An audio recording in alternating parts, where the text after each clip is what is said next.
നിലമ്പൂർ ഉപതെരഞ്ഞെടുപ്പിൽ ഒരു നിലമ്പൂർക്കാരനെ തന്നെ കളത്തിലേറക്കിയിരിക്കുന്നു CPIM. സംസ്ഥാന സെക്രട്ടേറിയറ്റ് അംഗം M. സ്വരാജ് അരിവാൾ ചുറ്റിക നക്ഷത്രം ചിഹ്നത്തിൽ തന്നെ അംഗം കുറിക്കുമ്പോൾ എന്താണ് സംഭവിക്കുക?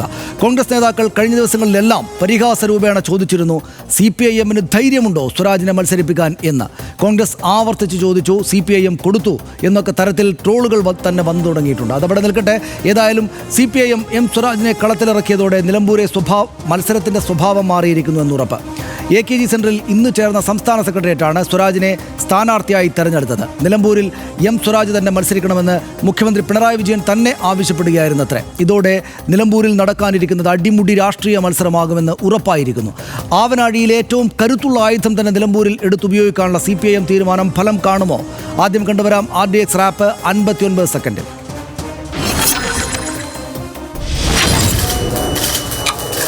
രാഷ്ട്രീയ മണ്ഡലത്തെ അമ്പരപ്പിച്ച തീരുമാനം ന്യൂസ് മലയാളത്തിലൂടെ കേരളം അറിഞ്ഞു. സ്വതന്ത്രരെ പരീക്ഷിക്കുമെന്ന വാർത്തകൾക്കിടെ നിലമ്പൂർ സ്വദേശിയെ തന്നെ പാർട്ടി ചിഹ്നത്തിൽ മത്സരിപ്പിക്കാൻ സംസ്ഥാന സെക്രട്ടേറിയറ്റിന്റെ തീരുമാനം.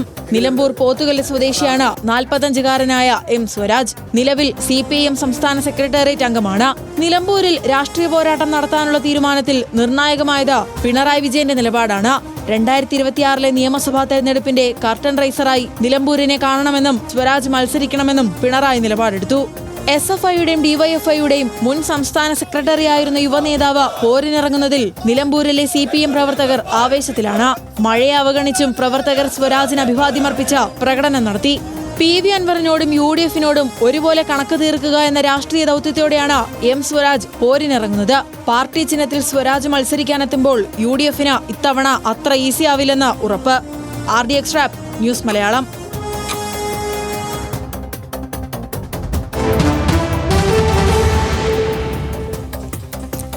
മറ്റു വിവരങ്ങൾ നമുക്ക് ഡാറ്റാ ഷീറ്റിൽ പരിശോധിച്ചിട്ട് വരാം. നിലമ്പൂർ നിയമസഭാ മണ്ഡലത്തിൽ 2021 എന്തായിരുന്നു വിധിയെന്ന് നമുക്കറിയാം. PV അൻവറാണ് വിജയിച്ചത്. സ്വതന്ത്ര സ്ഥാനാർത്ഥിയായിരുന്നു. 81,227 വോട്ട് അദ്ദേഹത്തിന് ലഭിച്ചു. ആകെ 47% വോട്ട്. BV പ്രകാശായിരുന്നു കോൺഗ്രസിൻ്റെ സ്ഥാനാർത്ഥി. എതിർ സ്ഥാനാർത്ഥി 78,527 വോട്ടാണ് അദ്ദേഹത്തിന് ലഭിച്ചത്. 45.5% വോട്ട് അദ്ദേഹം കരസ്ഥമാക്കിയിരുന്നു. മണ്ഡലത്തിലേത് advocate TK Ashok Kumar BJP സ്ഥാനാർത്ഥി അവിടെ മത്സരിച്ചിരുന്നു. 8,595 വോട്ടാണ്. 5% ആകെ വോട്ടുകളുടെ 5%മാണ് അദ്ദേഹം നേടിയത്. നിലമ്പൂർ നിയമസഭാ മണ്ഡലം 2021 തന്നെ K. ബാബുമണി SDPI സ്ഥാനാർത്ഥി കൂടെ ഉണ്ടായിരുന്നു. 1.9% വോട്ട് എന്ന് വെച്ചാൽ 3,281 വോട്ട് ഈ സ്ഥാനാർത്ഥി കരസ്ഥമാക്കിയിരുന്നു എന്ന് നമുക്കറിയാം. 2016 ഇതായിരുന്നു നില. സ്വതന്ത്രനായിട്ട് മത്സരിച്ച PV അൻവർ അന്ന് 77,858 വോട്ടാണ് നേടിയത്. 48.3% വോട്ടാണ് അദ്ദേഹം അത്തവണ കരസ്ഥമാക്കിയത്. ആര്യാടൻ ഷൗക്കത്തിന് എതിരെയായിരുന്നു അദ്ദേഹം മത്സരിച്ചത്. കോൺഗ്രസിന് വേണ്ടി ആര്യാടൻ ഷൗക്കത്ത് 66,354 വോട്ട് 41.2% വോട്ടാണ് അദ്ദേഹം നേടിയത്. അൻവറിനുണ്ടായത് 11,000-ലേറെ വോട്ടുകളുടെ ഭൂരിപക്ഷമായിരുന്നു. ഗിരീഷ് മേക്കാട്ടായിരുന്നു 2016 NDA മുന്നണിയുടെ സ്ഥാനാർത്ഥി. BDJSൻ്റെ സ്ഥാനാർത്ഥിയായിരുന്നു അദ്ദേഹം. 12,284 വോട്ട് 7.6% വോട്ട് ആ വർഷം അദ്ദേഹം കരസ്ഥമാക്കിയിരുന്നു എന്ന് നമ്മൾക്ക് ഓർമ്മയുണ്ട്. ഇതാണ് ആ മണ്ഡലത്തിലെ ഇതുവരെ നടന്ന ഒരു 2 തെരഞ്ഞെടുപ്പുകളുടെ സ്ഥിതി. 2025 എന്ന് വെച്ചാൽ ഇപ്പോൾ മണ്ഡലത്തിൽ ആകെ വോട്ടർമാരുള്ളത് 2,32,384 പേരാണ് എന്നോർക്കണം. 2,32,384 വോട്ടർമാർ. അതിൽ പുരുഷന്മാർ 1,13,486, സ്ത്രീ വോട്ടർമാർ 1,12,889 വോട്ടർമാർ. രാഷ്ട്രീയ പോരാട്ടത്തിനാണ് സ്വരാജ് ഇറങ്ങിയിരിക്കുന്നത്. നിലമ്പൂർ സ്വദേശിയാണ് M. സ്വരാജ്. ആ പ്രദേശത്തുകാരൻ തന്നെയാണ്. വിദ്യാർത്ഥി പ്രസ്ഥാനത്തിലൂടെ പൊതുപ്രവർത്തന രംഗത്തേക്ക് അദ്ദേഹം എത്തി എന്ന് നമുക്കറിയാം. പാലേമാട് ശ്രീ വിവേകാനന്ദ ഹയർ സെക്കൻഡറി സ്കൂളിൽ SFIയുടെ യൂണിറ്റ് സെക്രട്ടറി ആയിട്ട് സ്കൂൾ വിദ്യാഭ്യാസ കാലത്ത് തന്നെയാണ് രാഷ്ട്രീയ പ്രവർത്തനത്തിന് തുടക്കം കുറിച്ചത്. ചുങ്കത്തറ മാർത്തോമ കോളേജിൽ ബിരുദ പഠനം പൂർത്തിയാക്കിയ M. സ്വരാജ് പിന്നീട് അങ്ങോട്ട് SFI വഴി രാഷ്ട്രീയത്തിലേക്ക് വന്നു. കേരള ലോ അക്കാഡമിയിൽ നിന്ന് നിയമത്തിൽ ബിരുദം നേടിയിട്ടുണ്ട്. മലയാള സാഹിത്യത്തിൽ അദ്ദേഹത്തിന് ബിരുദാനന്തര ബിരുദവുമുണ്ട്. SFI DYFI സംസ്ഥാന സെക്രട്ടറി സ്ഥാനങ്ങൾ വഹിച്ചിട്ടുണ്ട്. 2 യുവജന വിദ്യാർത്ഥി സംഘടനകളുടെയും സംസ്ഥാന അധ്യക്ഷ സ്ഥാനം വഹിച്ചിട്ടുണ്ട്. സെക്രട്ടറി സ്ഥാനം വഹിച്ചിട്ടുണ്ട്. കാലിക്കറ്റ് യൂണിവേഴ്സിറ്റി യൂണിയൻ്റെ ചെയർമാനായിരുന്നു M. സ്വരാജ്. നിലവിൽ CPIMൻ്റെ സംസ്ഥാന സെക്രട്ടേറിയറ്റ് അംഗമാണെന്ന് വെച്ചാൽ സംസ്ഥാനത്തെ ഏറ്റവും പരമോന്നതമായ ബോഡിയിൽ അദ്ദേഹം അംഗമാണ്. CPIM മുഖപത്രം ദേശാഭിമാനിയുടെ റെസിഡന്റ് എഡിറ്ററാണ് അദ്ദേഹം. അങ്ങനെ പ്രവർത്തിക്കുക കൂടിയാണ് എന്ന് രാഷ്ട്രീയം ശ്രദ്ധിക്കുന്ന ആളുകൾക്കറിയാം.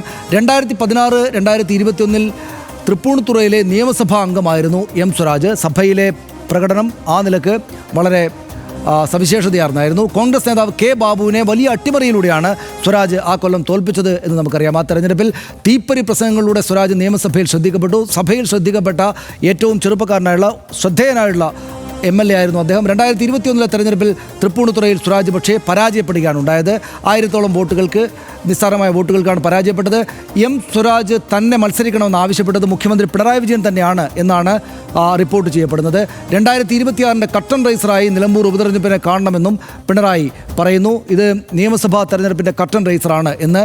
രാഷ്ട്രീയ പ്രാധാന്യമുള്ള മണ്ഡലമാണ് നിലമ്പൂർ, സഖാവ് കുഞ്ഞാലിയുടെ നാട് എന്ന് MV ഗോവിന്ദൻ ഈ സ്ഥാനാർത്ഥിത്വം പ്രഖ്യാപിച്ച ഉടനെ പറഞ്ഞു.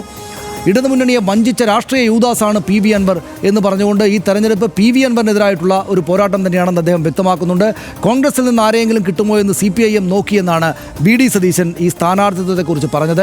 കോൺഗ്രസ്സുകാരെ കിട്ടാത്തത് കൊണ്ടാണ് CPIM സ്ഥാനാർത്ഥിയെ പ്രഖ്യാപിച്ചതെന്നും സതീശൻ ഈ പ്രഖ്യാപനം വന്ന ഉടനെ വിമർശിച്ചുകൊണ്ട് പറഞ്ഞു.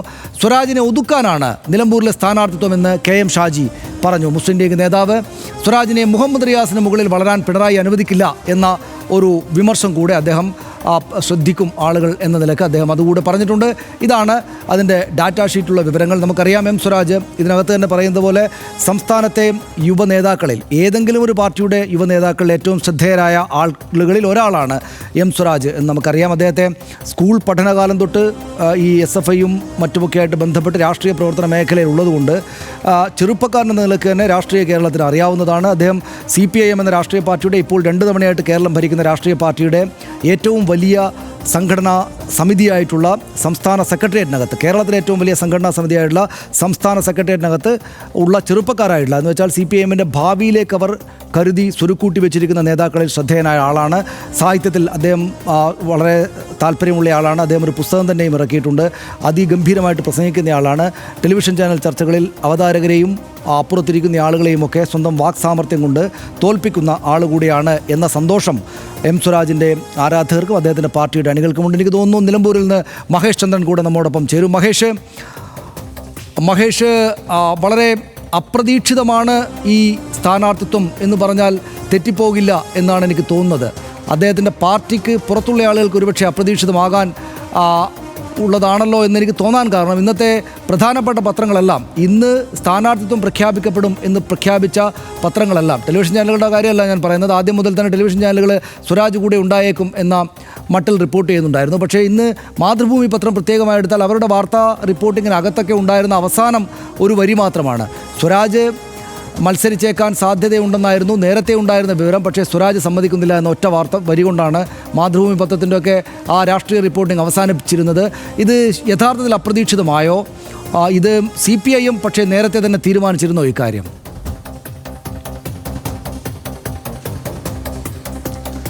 സനീഷ്, തികച്ചും അപ്രതീക്ഷിതമെന്ന് പറയാൻ കഴിയില്ല. CPIMൻ്റെ സംസ്ഥാന നേതൃത്വത്തിനും ജില്ലാ നേതൃത്വത്തിനും താല്പര്യം സ്വരാജിനെ തന്നെ ആയിരുന്നു. കാരണം സ്വരാജ് മത്സരിക്കണമെന്ന് ജില്ലാ സെക്രട്ടറിയുടെ ചുമതല വഹിക്കുന്ന നേതാക്കളൊക്കെ തന്നെയും സംസാരിക്കുകയുണ്ടായി. അപ്പോഴൊക്കെ അദ്ദേഹം പറഞ്ഞത്, ഞാൻ മത്സരരംഗത്ത് പോകാൻ താല്പര്യപ്പെടുന്നില്ല, പാർലമെൻറ്റ് രംഗമല്ല സംഘടനാ രംഗത്തിൽ ശ്രദ്ധ കേന്ദ്രീകരിക്കാനാണ് ആഗ്രഹിക്കുന്നത്, അതുകൊണ്ട് മത്സരത്തിനില്ല.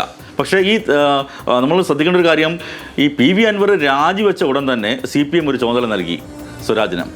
സ്വരാജ് നിലമ്പൂരിലേക്ക് വണ്ടി കയറി, തൻ്റെ നാട്ടിലേക്ക് വണ്ടി കയറി ഇവിടെ ചുമതല കൊടുത്തത് ഈ വരാൻ പോകുന്ന ബൈ ഇലക്ഷനിൽ ആ ബൈ ഇലക്ഷൻ ജയിക്കാൻ വേണ്ടിയുള്ള കാര്യങ്ങൾക്ക് തുടക്കമിടാൻ പറഞ്ഞു. അങ്ങനെ ഈ മണ്ഡലത്തിന് ചുമതല നൽകിയാണ് സ്വരാജ്.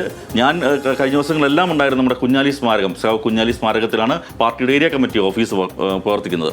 അവിടെ സ്വരാജ് മുഴുവൻ സമയം ഉണ്ടാകുമായിരുന്നു, ഇന്നലെ ഉച്ചവരെയും ഉണ്ടായിരുന്നു.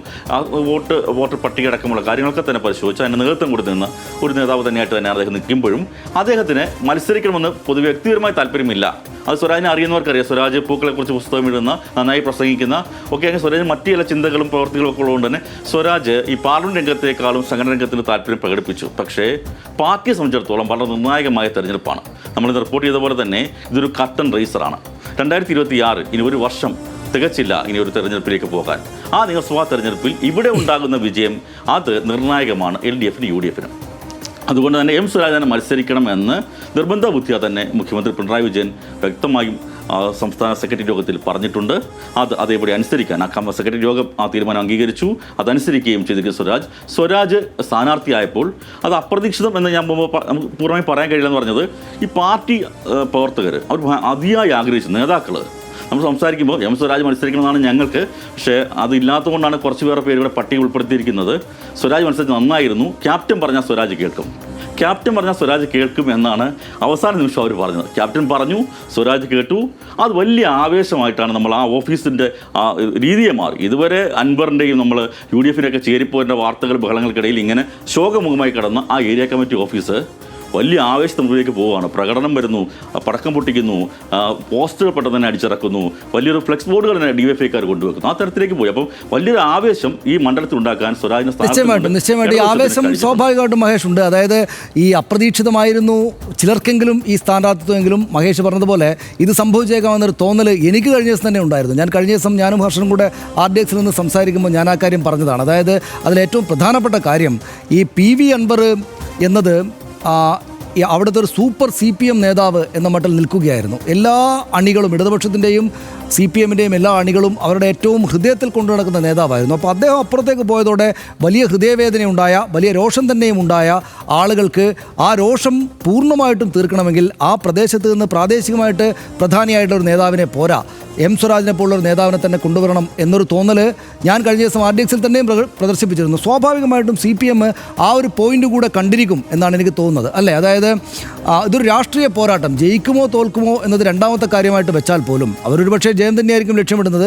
പക്ഷേ ഇതൊരു രാഷ്ട്രീയ പോരാട്ടം എന്ന നിലക്ക് PV അൻവർ ഉയർത്തിയ, ഒപ്പം നിന്ന് ചതിച്ചപ്പുറത്തേക്ക് പോയ PV അൻവർ ഉയർത്തിയ വെല്ലുവിളിക്ക് അതിശക്തമായുള്ള മത്സരം കൊടുക്കണം എന്ന് CPIM തീരുമാനിച്ചിട്ടുണ്ടാകണം, അല്ലേ? പിണറായി വിജയൻ പക്ഷേ വ്യക്തിപരമായി തന്നെയും ഒരു കാര്യമായിട്ട് അത് ഏറ്റെടുത്ത് ഇരിക്കാനും സാധ്യതയുണ്ട്. അങ്ങനെയാണ് മനസ്സിലാക്കേണ്ടതല്ലേ? അതെ, അത് അങ്ങനെ തന്നെയാണ് സനീഷ. കാരണം ഒരു തലയെടുപ്പുള്ള നേതാവിനെ തന്നെ മുന്നോട്ട് വെച്ച് ചെക്ക് വെച്ചിരിക്കുകയാണ് LDF എന്ന് തന്നെ പറയാം. കാരണം ഇക്കാര്യത്തിൽ മറ്റേത് സ്ഥാനാർത്ഥിയേക്കാൾ കൂടുതൽ ഇവിടെ ആവേശം വിതയ്ക്കാൻ ഈ നാട്ടുകാരനായ സ്വരാജ് തന്നെയാണ് കഴിയുക. സ്വരാജ് സംസ്ഥാന തലത്തിൽ അറിയപ്പെടുന്ന നേതാവ് കൂടിയാണ്. ഇക്കാര്യത്തിൽ ഈ സഖാവ് കുഞ്ഞാലിയുടെ ഈ മണ്ണിൽ പിന്നീട്, അതായത് കുഞ്ഞാലി 2 തവണ ജയിച്ചു, പിന്നീട് ഒരു 20 വർഷത്തോളം 2006 ശ്രീരാമകൃഷ്ണൻ പാർട്ടി ചിഹ്നത്തിൽ മത്സരിക്കുന്നത്. പാർട്ടി ചിഹ്നത്തിൽ സ്ഥാനാർത്ഥിക്ക് വേണ്ടി പ്രചരണം നടത്താൻ വേണ്ടി ഞങ്ങൾ കൊതിച്ചിരിക്കുകയായിരുന്നു എന്നാണ് പലരും നമ്മൾ പറഞ്ഞത്. ഈ പ്രവർത്തകർ പലയിടത്തുനിന്ന് ഇന്ന് നിലമ്പൂരിൽ സ്വരാജ് ജനിച്ചു വളർന്ന നാട്ടിലൊക്കെ നമ്മൾ പോയിരുന്നു, അർജുൻ പോയിരുന്നു. അപ്പോൾ അവരൊക്കെ പറഞ്ഞിരുന്നത് ഞങ്ങൾക്ക് ഭയങ്കര ആവേശമാണ്, കൊതിയാവുന്നു. കാരണം ഈ അരുവാ ചുറ്റിക ചിഹ്നം വെച്ച് ഇനി പറ്റുമോ എന്ന് സന്ദേഹം ഉണ്ടായിരുന്നു. ആ PV അൻവറിന് സ്വാതന്ത്ര്യം കൂടി ചതിച്ചിട്ട് പോയപ്പോൾ ഇനി സ്വതന്ത്രന്മാരൊന്നും വേണ്ട എന്ന തരത്തിലേക്ക് അവർ ചിന്തിക്കുന്നുണ്ടായിരുന്നു. അപ്പോൾ അവിടെ കൃത്യമായിട്ട് അവർക്ക് പ്ലേസ് ചെയ്യാൻ പറ്റിയ ഏറ്റവും നല്ല സംഘടനാ രംഗത്തിൽ CPM-ന് വളരെയധികം മുന്നേറ്റം ഉണ്ടാക്കാൻ കഴിയുന്ന തരത്തിലേക്കാണ് സ്വരാജിൻ്റെ സാന്നിധ്യം എന്തായാലും ഈ തെരഞ്ഞെടുപ്പിൽ ഉണ്ടാവുക. അത് അപ്രതീക്ഷിതമായി പോയിരിക്കുന്ന യഥാർത്ഥത്തിൽ UDF-നാണ് എന്ന് വേണ്ടി പറയാം. കാരണം UDF ഒരിക്കലും കണക്ക് കൂട്ടിയിരുന്നില്ല സ്വരാജ് മത്സരരംഗത്തേക്ക് വരുമെന്നുള്ളത്. അതാണ് അതിൽ ഏറ്റവും പ്രധാനപ്പെട്ട കാര്യം. മഹേഷ് ഇപ്പോൾ പറഞ്ഞു നിർത്തിയ കാര്യമാണ് ഏറ്റവും പ്രധാനപ്പെട്ട കാര്യം. UDF ഒരിക്കലും പ്രതീക്ഷിച്ചിരുന്നില്ല എം സ്വരാജ് മത്സരരംഗത്തേക്ക് വരും എന്ന്. കാരണം അത് മറ്റേതെങ്കിലും സ്ഥാനാർത്ഥിയെ, പ്രത്യേകിച്ചും അതിന് പറ്റുന്ന ഒന്നിലേറെ പേരുകൾ അവിടെ നിന്ന് പുറത്തേക്ക് വന്നതുകൊണ്ട് ആ നിലക്ക് ആരെങ്കിലും ആയിരിക്കും മത്സരിക്കുക എന്ന തോന്നലായിരുന്നു UDF-ന് വലിയ തോതിൽ ഉണ്ടായിരുന്നത്. ഇനി ഒരു വർഷം മാത്രം ഉണ്ടായിരുന്ന സാഹചര്യത്തിൽ ഏതായാലും വലിയ വിജയപ്രതീക്ഷകളില്ലാത്തൊരിടത്ത് ഈ സ്വരാജിനെ പോലെ ഭാവിയിലേക്ക് കൂടെ മുതൽക്കൂട്ടാവുന്നൊരു വലിയ നേതാവിനെ കൊണ്ടുവന്ന് മത്സരിപ്പിക്കുകയില്ല എന്ന ധാരണയായിരുന്നു ഉണ്ടായിരുന്നത്. ഈ രാഹുൽ മാങ്കൂട്ടത്തിനെ പോലെ നല്ല രാഷ്ട്രീയ ബുദ്ധിയുള്ള ചെറുപ്പക്കാരനായിട്ടുള്ള നേതാവ് തന്നെയും എം സ്വരാജിൻ്റെ ഫോട്ടോ തന്നെയും വെച്ചാണ് ഫേസ്ബുക്കിൽ പോസ്റ്റ് ഇട്ടത്. എം സ്വരാജിൻ്റെ ഒരു ഫോട്ടോ വെച്ചിട്ടാണ് സ്വരാജിനെ മത്സരിപ്പിക്കാൻ ധൈര്യമുണ്ടോ എന്ന ചോദ്യം ഇടതുപക്ഷ ജനാധിപത്യ മുന്നണിയോട് ചോദിച്ചത്. അത് ഇക്കാര്യം എനിക്ക് ഓർമ്മയിൽ വരുത്തുന്നത് VS അച്യുതാനന്ദന് സീറ്റ് CPIM നിഷേധിച്ച കാലത്തെ സംഭവമാണ്. അത് അത്രക്ക് വലിയ സംഭവമല്ല ഇതെങ്കിൽ പോലും അതിനോട് സമാനതകളുണ്ട്. കാരണം VS അച്യുതാനന്ദന് സീറ്റ് കൊടുക്കുകയില്ല മലമ്പുഴയിൽ നിന്ന് ഉറപ്പായതോടെ, പിണറായി വിജയൻ വന്ന് മറ്റൊരു സ്ഥാനാർത്ഥിയെ പ്രഖ്യാപിച്ചതോടെ, പാർട്ടി തീരുമാനങ്ങളെല്ലാം പറഞ്ഞതോടെ എല്ലായിടത്തു നിന്നും വലിയ രോഷമുയർന്നു വന്നു. ഇടതുപക്ഷക്കാർ മാത്രമല്ല, അങ്ങനെ രോഷം അത് കേരളത്തിലെ രാഷ്ട്രീയ രംഗത്തെ ആകെ ചലിപ്പിക്കുന്നൊരു പ്രതിഷേധ പ്രകടനങ്ങളൊക്കെ ആയപ്പോൾ സ്വാഭാവികമായിട്ടും കോൺഗ്രസിൻ്റെ ഘടകകക്ഷികൾ, UDF മുന്നണിക്കകത്തെ ആളുകൾ, കോൺഗ്രസ് നേതാക്കൾ, കോൺഗ്രസ് പാർട്ടി തന്നെയും എന്തുകൊണ്ട് VS-നെ മത്സരിപ്പിക്കുന്നില്ല എന്ന ചോദ്യം ആവർത്തിച്ചുയർത്തി. ഒടുവിൽ CPIMന്റെ ചരിത്രത്തിൽ ഇല്ലാത്ത വിധം ആ പ്രഖ്യാപിക്കപ്പെട്ട സ്ഥാനാർത്ഥിത്വം മറിഞ്ഞു. അങ്ങനെ VS അച്യുതാനന്ദൻ തന്നെ ആ സ്ഥാനാർത്ഥിയായി മലമ്പുഴയിൽ സ്ഥാനാർത്ഥിയായിട്ട് വരുന്ന സാഹചര്യം വന്നു. അപ്പോൾ അതുവരെ ഇതൊരു രാഷ്ട്രീയ വിഷയമാണെന്ന് കണ്ട് CPIMനെയും പിണറായി വിജയനെയും എതിർക്കാനുള്ളൊരു ശക്തമായുള്ള കാര്യമാണല്ലോ ഇതെന്ന് കണ്ട് അതിന്മേൽ ഇൻവെസ്റ്റ് ചെയ്തിരുന്ന UDF ആകപ്പാടെ അമ്പരപ്പിലാവുകയും അവർ കൂടെ ആവശ്യപ്പെട്ടതിന് പ്രകാരമല്ലേ ഞാൻ മത്സരിക്കുന്നത് എന്ന നിലയിലേക്ക് എതിരാളികളില്ലാത്ത പോലെ VS അച്യുതാനന്ദൻ വന്ന് മത്സരിച്ച് ജയിക്കുന്ന ഒരു സാഹചര്യമാണ് ആ കാലത്തുണ്ടായത് എന്ന് ആ കാലത്ത് രാഷ്ട്രീയം ശ്രദ്ധിച്ച ആളുകൾക്ക് ഓർമ്മയുണ്ട്. അത്രയ്ക്ക് വലിയ സംഭവമല്ല ഇത് എങ്കിൽ പോലും അവിടെ ഒരു ബുദ്ധിമുട്ട് UDFന് ഉണ്ടായിട്ടുണ്ടെന്ന കാര്യത്തിൽ യാതൊരു സംശയവുമില്ല. കാരണം ഈ സ്വരാജിന് വേണ്ടി ആവശ്യപ്പെടുമ്പോൾ സ്വരാജ് വരുമെന്ന് അവരാരും കരുതിയിരുന്നില്ല. അവരുടെ മുന്നണിക്കകത്തെ പ്രശ്നങ്ങൾ പരിഹരിക്കപ്പെട്ടിട്ടുമില്ല. പക്ഷേ ഇന്നത്തെ ദിവസം സ്വരാജിൻ്റെ സ്ഥാനാർത്ഥി പ്രഖ്യാപനത്തിലൂടെ ഇവർ കൊണ്ടുപോവുകയും ചെയ്തു. പലതരത്തിലുള്ള അനുകൂല ഘടകങ്ങൾ സ്വരാജിനുണ്ട് എന്ന് CPIM കണക്കാക്കുന്നുമുണ്ട് എന്നതാണ് ഒരു വസ്തുത. പക്ഷേ അപ്പോഴും നമ്മൾ മനസ്സിലാക്കേണ്ട ഒരു കാര്യം, ഇടതിന് അത്ര ഉറപ്പുള്ള മണ്ഡലമല്ല നിലമ്പൂർ. 969 CPIM MLA ആയിരിക്കുകയാണ് സഖാവ് കുഞ്ഞാലി എന്ന K. കുഞ്ഞാലി കൊല്ലപ്പെടുന്നത്. കുഞ്ഞാലിക്ക് ശേഷം പാർട്ടി ചിഹ്നത്തിൽ ഒറ്റ MLA പോലും നിലമ്പൂരിൽ നിന്ന് നിയമസഭയിലേക്ക് അയക്കാൻ ഇടതുപക്ഷത്തിന് സാധിച്ചിട്ടില്ല. ആര്യാടൻ മുഹമ്മദ് എന്ന അധികായൻ ദീർഘകാലം നെടും കോട്ട കാത്ത നിലമ്പൂരിൽ കാലാകാലം സ്വതന്ത്രരെയും പൊതുസമ്മതരെയും ഇറക്കി പയറ്റി നോക്കിയതാണ് പാർട്ടി. ഒടുവിൽ PV അൻവറിലൂടെ നടത്തിയ പരീക്ഷണം നിലമ്പൂർ ഇടത്തേക്ക് ഉറപ്പിച്ചു. അതേ അൻവർ ഇന്ന് കടുത്ത കമ്മ്യൂണിസ്റ്റ് വിരുദ്ധനായി നിലമ്പൂർ കളത്തിലുണ്ട്. എവിടെ നിലയുറപ്പിക്കുമെന്ന് തീരുമാനമായില്ലെങ്കിലും നാടകീയ സംഭവ വികാസങ്ങൾക്കൊടുവിൽ പാർട്ടിയുടെ യങ് ബ്രിഗേഡിലെ കരുത്തനെ നിലമ്പൂരിൽ ചെങ്കൊടി സ്ഥാപിക്കാൻ ഇറക്കിയിരിക്കുന്നു CPIM.